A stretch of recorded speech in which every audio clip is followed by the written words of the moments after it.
What's up, y'all? You're watching Union Minded. I am your host, Eric Pacheco, and today we are going to discuss election results.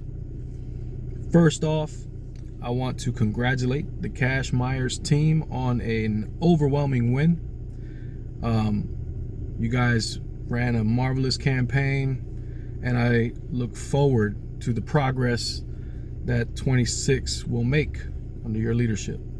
I plan to do my best to continue to press for ideas. And to my brother Chris Cash, I'm going to take your advice and let's see what happens.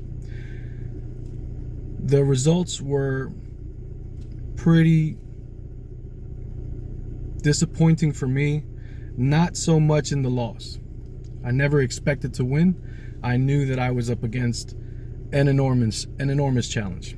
I knew that from the jump. I didn't have the finances. I didn't have the machine.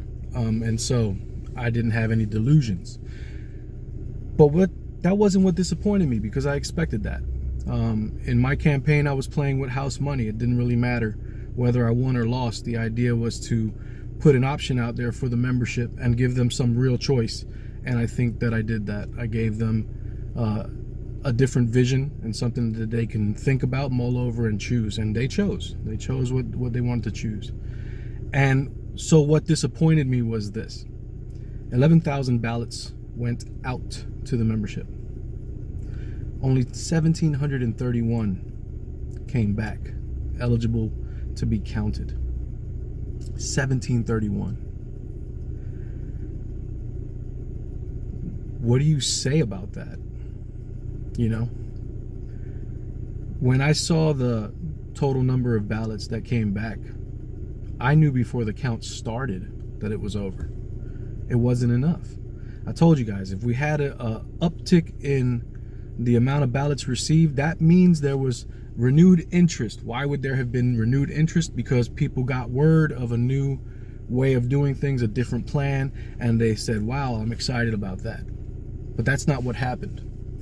Sadly, what happened was predictable. It was predictable for me because I've seen it too many times.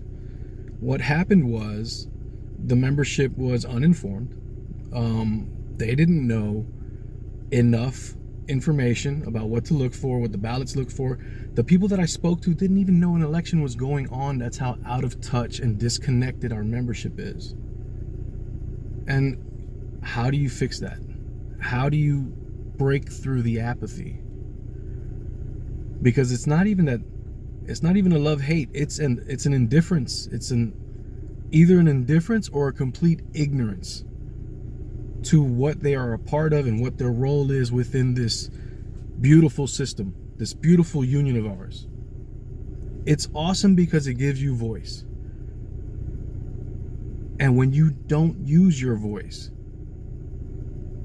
you never get a representation of what the membership truly wants, because the membership is disengaged.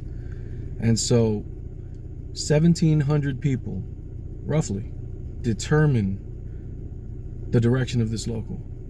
1,700 out of 11,000. I hope that in the future we can do better. I hope we do better communication-wise with each other and getting the messages out. But you have to tip your hat off to the winners. They won overwhelming. Something like 66% of the vote, roughly. That's overwhelming. That's a butt whooping. I got my butt whooped. Kind of is what it is. But I told you guys before, win, lose, or draw, the work continues on Monday. So to the Cash Myers team, once again, congratulations. I hope for you guys nothing but the best. I know you guys are going to do the best that you know how, and I'm here to support you guys. At the same time, for all of my supporters, thank you. For those of you that actually took the time to return your ballot and vote, thank you. It was overwhelming for me to see the amount that I got. I didn't think I would break 300, and I got more than that. And so thank you for that. To the apathetic member who comes across my videos, we need you, kid. We need you, sis. We need you engaged. We need you.